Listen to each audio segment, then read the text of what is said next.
Srinath Reddy Mittapalli YouTube ఛానల్కి స్వాగతం. నమస్కారం. నేను మీ శ్రీనాథ్ రెడ్డి మిట్టపల్లి. ఇవాళ వచ్చి ఏప్రిల్ 26, 2025 సంవత్సరం.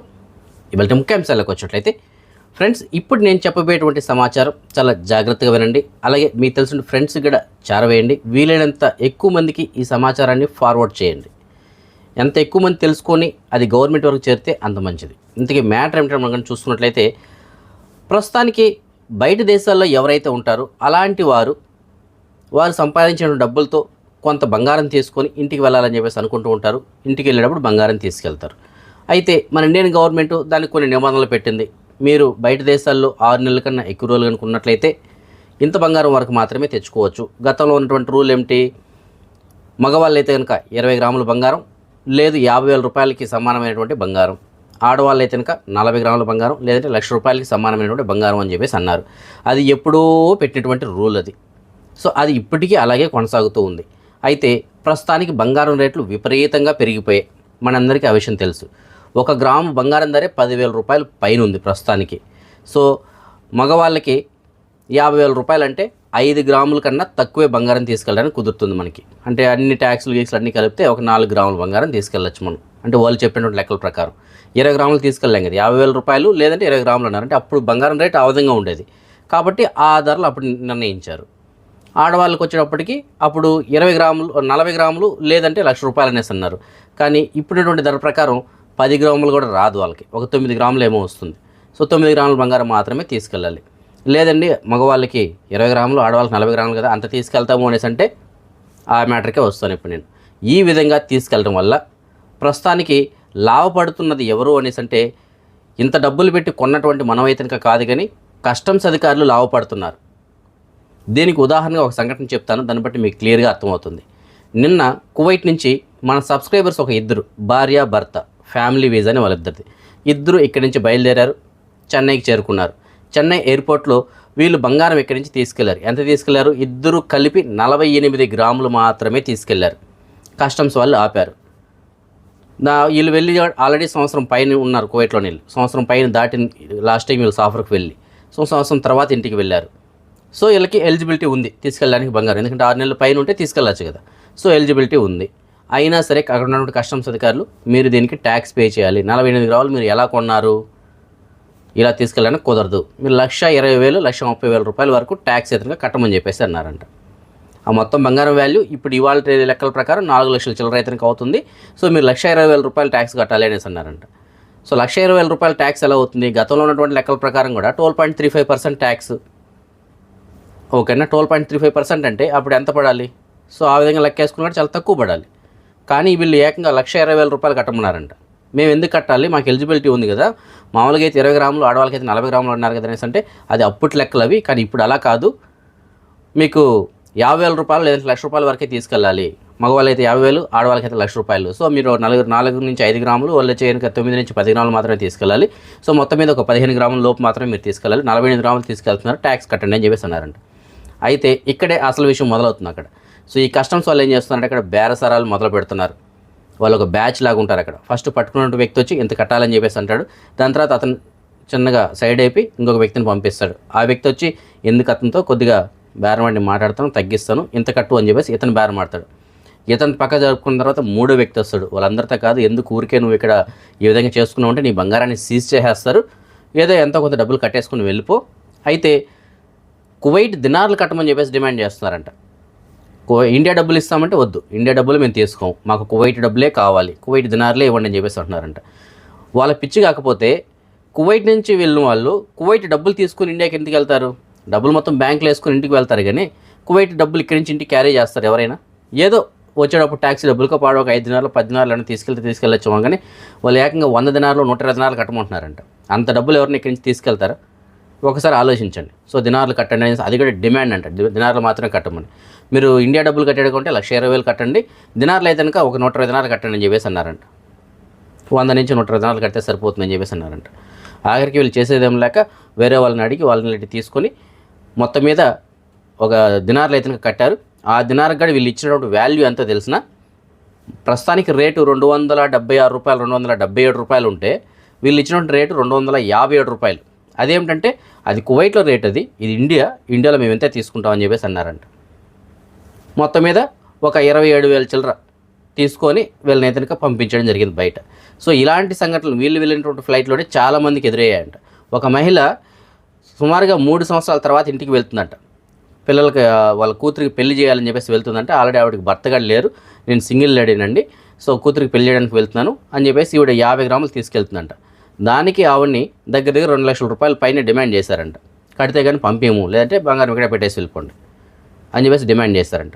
అలాగే ఇంకొక వ్యక్తి కేవలం అతను ఒక రింగ్ తీసుకెళ్తున్నాడు, ఉంగరం. ఆ ఉంగరానికి కూడా డబ్బులు తీసుకున్నారంట. ఉంగరం ఎంత ఉంటుందండి? మహా అంటే 8 గ్రాములు 9 గ్రాములు ఉంటుంది. నీకు 4 గ్రాములు 5 గ్రాములే తీసుకెళ్ళాలి, ఇంత నువ్వు తీసుకెళ్తున్నావు, నీకు ఇంత డబ్బులు ఏంటంటే వచ్చింది, ట్యాక్స్ కట్ అని చెప్పేసి డిమాండ్ చేస్తాడంట. సో ఇలాంటి సంఘటనలు అదే ఫ్లైట్లో చాలామందికి ఎదురయ్యాయంట.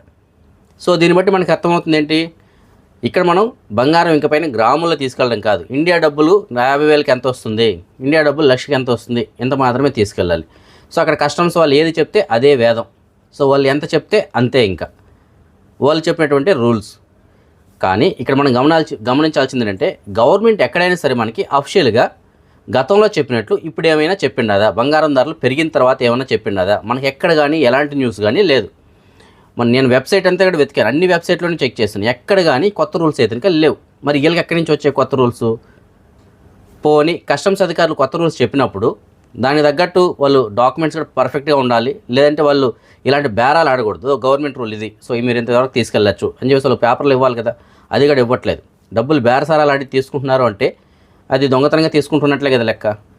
సో దీనిపైన మనం ఎవరికి కంప్లైంట్ చేయాలి, ఎవరికి కంప్లైంట్ చేయాలని సరే తీసుకునే వాళ్ళు లేరు. దీనికంటూ ఒక ఆఫీస్ ఎక్కడ ఉంటుందో మనకు తెలియదు. పోనీ ఎయిర్పోర్ట్లో మన కస్టమ్స్ అధికారులు కంప్లైంట్ ఇవ్వాలంటే వాళ్ళే అక్కడ డిమాండ్ చేస్తున్నారు, ఇంక ఎవరికి కంప్లైంట్ ఇవ్వాలి మనం? దీనికి ఎక్కడికైనా వెళ్ళాలి మనం. సో ఇది కంపల్సరీగా మనం గవర్నమెంట్ దృష్టికి చేరే వరకు మనం చూడాలి. సో గవర్నమెంట్కి దృష్టికి కనుక చేరినట్లయితే అప్పుడు దీనిపైన చర్యలు తీసుకోవడానికి అవకాశం ఉంటుంది. కస్టమ్స్ వాళ్ళందరూ కూడా మ్యాక్సిమం ఇలాగే ఉన్నారండి. ముఖ్యంగా చెన్నై ఇంటర్నేషనల్ ఎయిర్పోర్ట్లో మరీ దారుణంగా ఉన్నారు. కాబట్టి ప్రతి ఒక్కరూ ఈ సమాచారాన్ని కనుక తెలుసుకోండి, అలాగే మీకు తెలిసిన ఫ్రెండ్స్ కూడా చేరవేయండి. వీలైనంత ఎక్కువ మందికి చేరిందనుకోండి, అప్పుడు ఇది కొంతవరకు గవర్నమెంట్కి చేరడానికి అవకాశం ఉంటుంది. అప్పుడు దీనిపైన చర్యలు తీసుకోవడానికి అవకాశం ఉంటుంది. ఇంకొక సలహా ఏమిటంటే, మనం ఎవరైనా సరే చెన్నైకి వెళ్తే చెన్నై ఇంటర్నేషనల్ ఎయిర్పోర్ట్లో మనం వెళ్ళేటువంటి ట్యాక్సీ కానీ మనకి కానీ వాళ్ళు ఇచ్చేటువంటి వాల్యూ ఎలా ఉంటుందంటే, ఏదో ఒక ఏమంటారంటే ఒక ఖైదీని ఒక బానిసలాగా చూస్తే ఎలా ఉంటుందో అలా చూస్తారు మనల్ని అక్కడ ఎయిర్పోర్ట్లో. ఒక గౌరవం కానీ ఏమి కానీ ఉండదు అక్కడ. మీరు గమనించండి కావాలంటే. ఆంధ్ర వాళ్ళంటే ట్యాక్సీ కూడా అక్కడ ఆపడానికి లేదు, ఎక్కడో ఆపుకోవాలి, అక్కడికి నడిచి రావాలి. వెళ్ళేటప్పుడు కూడా మన లగేజ్ మొత్తం తోసుకొని మళ్ళీ ఎక్కడో ఆ బండి ఆపింటే అక్కడికి వెళ్ళాలి. అక్కడ ఓన్లీ తమిళనాడు వాళ్ళకి మాత్రమే అలా ఉంటాయి, మనం ఉండడానికి లేదు, మన ట్యాక్సీలు రావడానికి లేదు. అలాగే ఈ కస్టమ్స్ వాళ్ళు ఈ విధంగా వేధింపులు ఒకటి. సో ఈ విధంగా ఆంధ్ర వాళ్ళు అంటేనే చాలా చిన్న చూపు చూస్తున్నారు. కానీ మనకు ఇంకో దారి లేక మనం అక్కడికి వెళ్తున్నాం. మన ప్రభుత్వాలు ఇప్పటికైనా సరే కళ్ళు తెరుచుకొని మన ఏపీలో ఇంటర్నేషనల్ ఎయిర్పోర్ట్ ఇప్పుడు తిరుపతిని ప్రకటించినారు కదా, దాన్ని ఎందుకు అమలు చేయట్లేదు? తిరుపతిలో ఇంటర్నేషనల్ ఫ్లైట్స్ దిగాయి అనుకోండి, మనం ఒకరిపైన ఆధారపడాల్సిన అవసరం లేదు, రాయలసీమ వాసులకి. అలాగే విజయవాడలో కూడా ఫుల్ ఫ్లెడ్జెడ్గా చేయండి, హైదరాబాద్ పైన ఆధారపడాల్సిన అవసరం లేదు కదా, ఇక్కడ దిగుతారు కదా. సో ఈ విధంగా ఇంటర్నేషనల్ ఎయిర్పోర్ట్స్ అనేటువంటి మన తెలుగు రాష్ట్రాల్లో మనకంటూ ఉంటే బయట రాష్ట్రాలపైన ఆధారపడాల్సిన అవసరం లేదు. అక్కడ అధికారులతో మనం ఈ విధంగా వారి దగ్గరలో మనం చీప్ అవ్వాల్సిన అవసరం కూడా ఉండదు. వాళ్ళు ఎంత చీప్గా చూస్తున్నారంటే అంత చీప్గా చూస్తున్నారు. సో ఏదైనప్పటికీ నేను చెప్పొచ్చేది ఏంటంటే, ప్రస్తుతానికి ఎవరైనా సరే బయట దేశాల నుంచి ఇండియాకి వెళ్తున్నట్లయితే కనుక మీరు తీసుకెళ్ళినటువంటి బంగారం గ్రాముల్లో మీరు క్యాల్కులేట్ చేసి మాత్రం గతంలో ఉన్నటువంటి లెక్కల ప్రకారం తీసుకెళ్ళకండి. ఇప్పుడున్నటువంటి లెక్కల ప్రకారం 50,000 రూపాయలు లేదంటే ₹1,00,000 ఇది మాత్రమే గుర్తుపెట్టుకోండి. కొత్త రూల్స్ నేను ఇంకా అన్నీ సెర్చ్ చేసి మరిన్ని వెబ్సైట్స్ వెతికి ఇంకేదైనా దొరుకుతుందేమో చూస్తాను.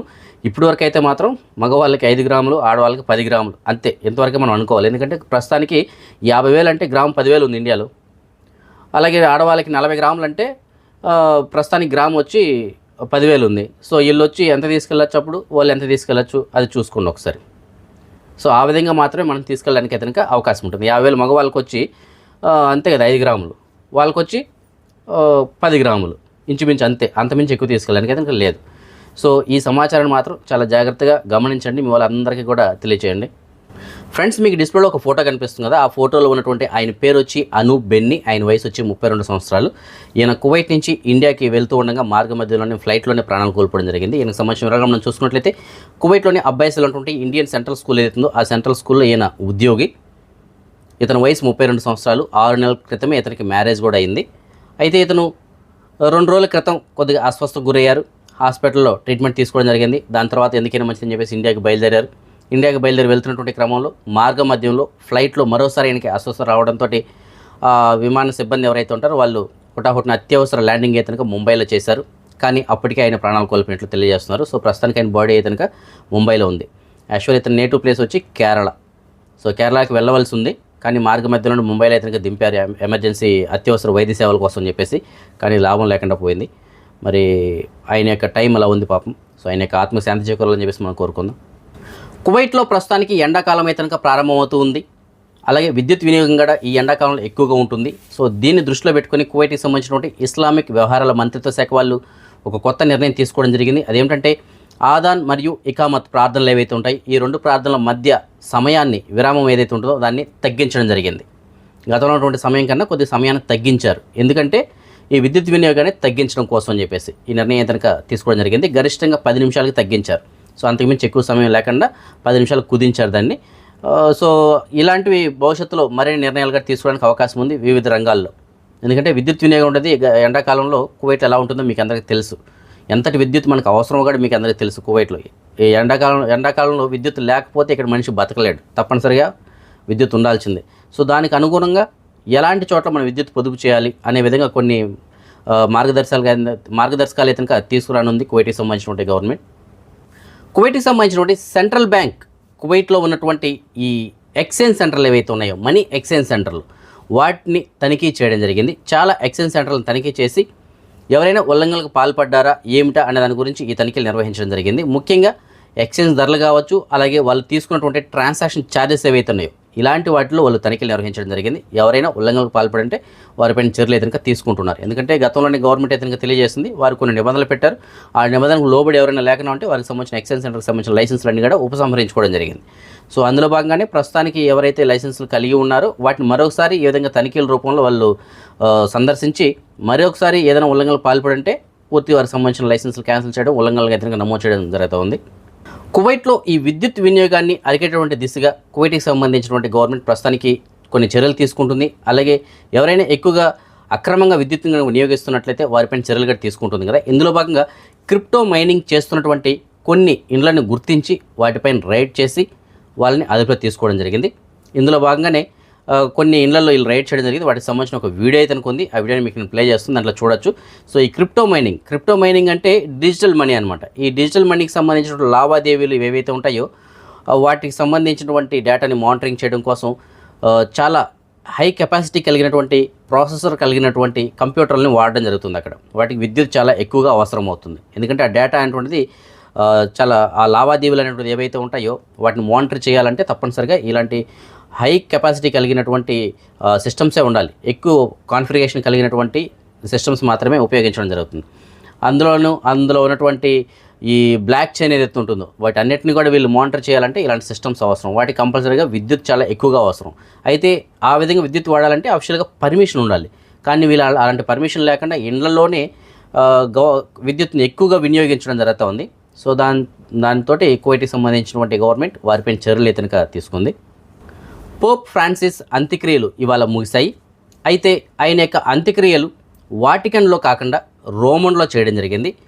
100 సంవత్సరముల తరువాత ఒక పోప్ యొక్క అంత్యక్రియలు వాటికన్లో కాకుండా వాటికన్ బయట రోమ్లో నిర్వహించడం జరిగింది. అది ఆయన యొక్క కోరిక అంట. ఆ కోరిక మేరకు ఆయనకి వాటికన్ సిటీలో కాకుండా రోమ్లో ఆయన యొక్క అంత్యక్రియలు నిర్వహించడం జరిగింది. ఈ అంత్యక్రియలకి ప్రపంచవ్యాప్తంగా చాలా దేశాలకు సంబంధించినటువంటి ప్రముఖులందరూ కూడా హాజరు కావడం జరిగింది. మన భారతదేశానికి సంబంధించినటువంటి రాష్ట్రపతి అయినటువంటి ద్రౌపది ముర్ము గారు కూడా హాజరయ్యారు.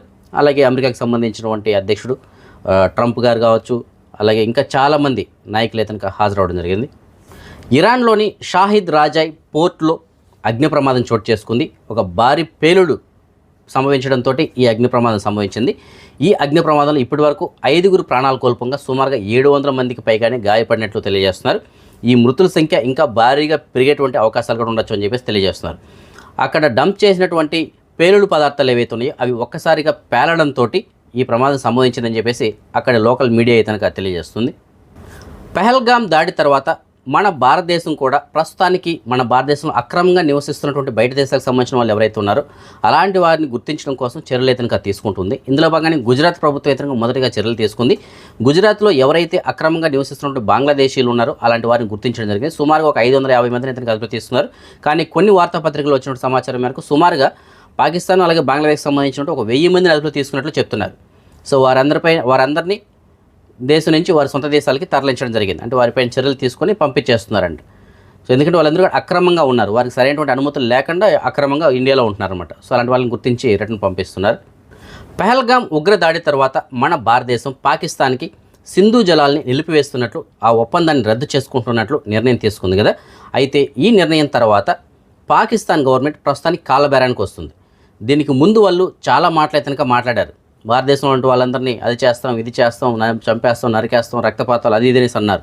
కానీ ఇవాళ ఆ దేశానికి సంబంధించిన ప్రెసిడెంట్ మాట్లాడుతూ ఆయన ఈ సింధు జలాలు ఏవైతే ఉన్నాయో అవి మాకు కావాలి, ఎందుకంటే పాకిస్తాన్లో సుమారుగా 240 మిలియన్ల మంది, అంటే సుమారు 24 కోట్ల మంది, 25 కోట్లు అనుకుందాం, 25 కోట్ల మందికి ఈ నీరు చాలా అవసరం. తాగడానికి కావచ్చు, అలాగే పంటలకు కావచ్చు, ప్రతి ఒక్కదానికి అదే అవసరము. కాబట్టి నీరు కంపల్సరీగా కావాలి.